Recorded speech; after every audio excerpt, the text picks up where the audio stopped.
You finally get a day with nothing on it. No alarm, no plans, no one asking anything of you.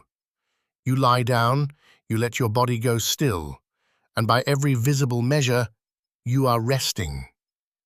Except something in you isn't buying it.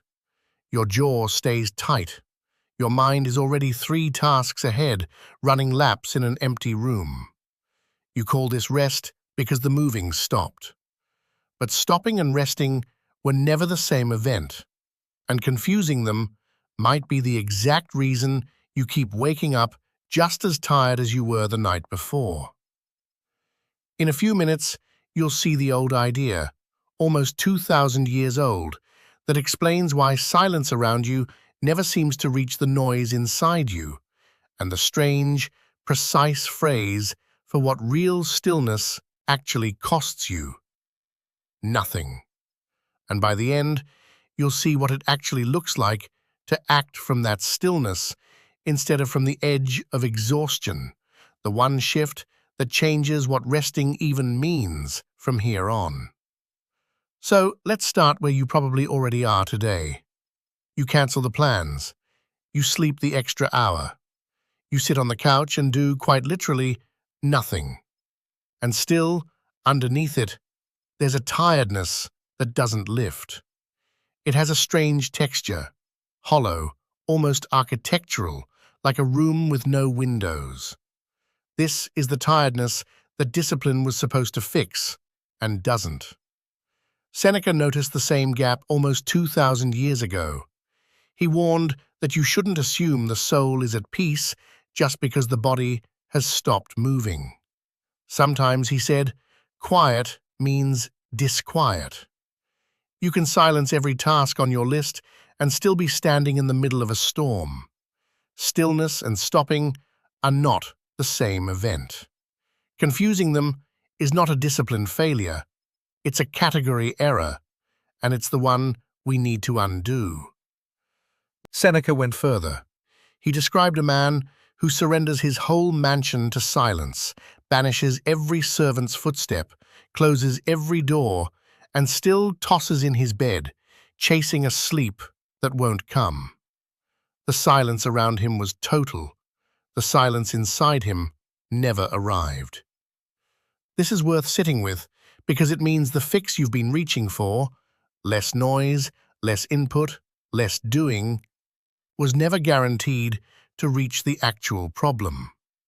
You can build the quietest room in the world and still bring the disquiet in with you. So the question isn't how to stop more, it's what exactly you're trying to stop moving toward, and whether you've ever actually found it. Now, to be fair to the other side, some people genuinely come alive through friction. William James wrote about this honestly, that some souls need austerity, resistance, even a bit of no mixed into their days to feel their own existence has weight and texture. Not everyone is built for calm weather. Some people need tension, the way a bowstring needs tension, and they're not wrong to seek it. This isn't a video telling you tension is always the enemy. It's more precise than that. There's a version of effort that gives you back more than it takes. And there's a version that just empties you, quietly, every single day. The difference isn't in how hard you're working, it's in where the work is coming from. This is where an old Taoist idea earns its keep. Lao Tzu describes a sequence, not a contradiction. Repose leads to inaction. Inaction leads to potentiality, and from that potentiality, action arises on its own, spontaneously, unconsciously. And here's the phrase worth underlining: without injury to the organism. Read that again. Action that costs you nothing to produce, not because it's small or easy, because it isn't generated by a fragmented, straining self fighting itself into motion. It rises the way a wave rises, a consequence of the water, not a war against it. Without injury. 5 words. That's the whole thesis. Everything else here is just unpacking it. But here's the fear underneath all of this. and it deserves a direct answer. If you stop pushing, aren't you just giving up? Chuang Tzu has an image for this. Think of a window. Through it, an empty room fills with scenery, light, landscape, movement. Yet the room itself stays still. The room isn't withdrawing from the world. It's simply not obstructing what passes through it. That's the distinction. Inaction, in this sense, isn't absence. It's the removal of interference. In inaction, there is action. The sage doesn't retreat from responsiveness, he stops blocking it. So no, this isn't a permission slip to disappear. It's something stranger. Permission to stop being in your own way. So where's the line? The actual threshold where effort stops helping and starts sabotaging. James has a precise image for it. It's like straining to recall a forgotten word. The harder you grasp for it, the further it slips. Voluntary effort, past a certain point, doesn't accelerate the outcome. It jams it, bending the whole process off its natural direction. James suggests something quietly radical. When the personal will takes over, you're operating from your smaller, more fragmented self. When you let the subconscious current lead, you're closer to something like your better self, in potential. Letting go here isn't weakness, it's function. I'm curious how this lands for you. Where's the line, in your own life, between effort that helps and effort that jams the gears? Tell me in the comments.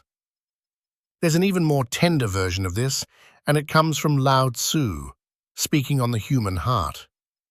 By gentleness, he says, the hardest heart can be softened.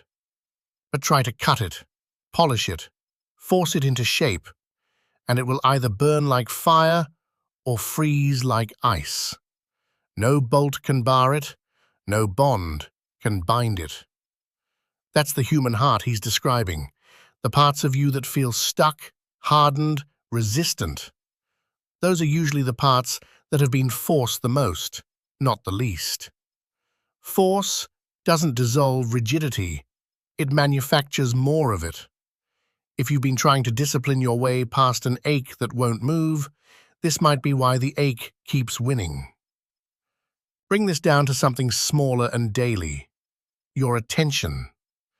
Epictetus warned that a habit of not attending forms quietly, almost without your noticing.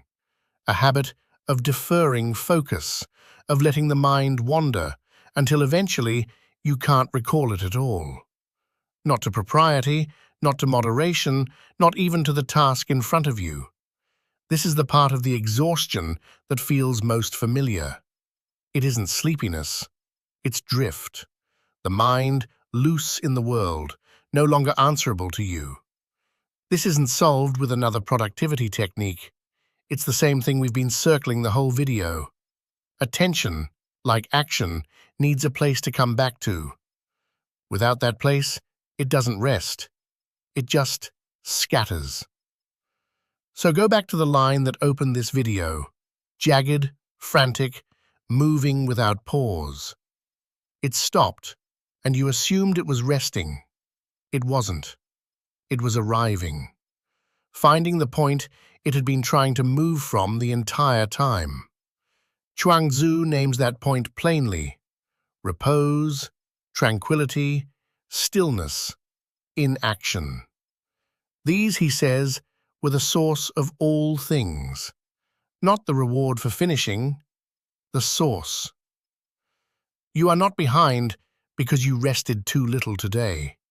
You are tired because you've spent your life acting from the edge of yourself, straining outward, never once from the center.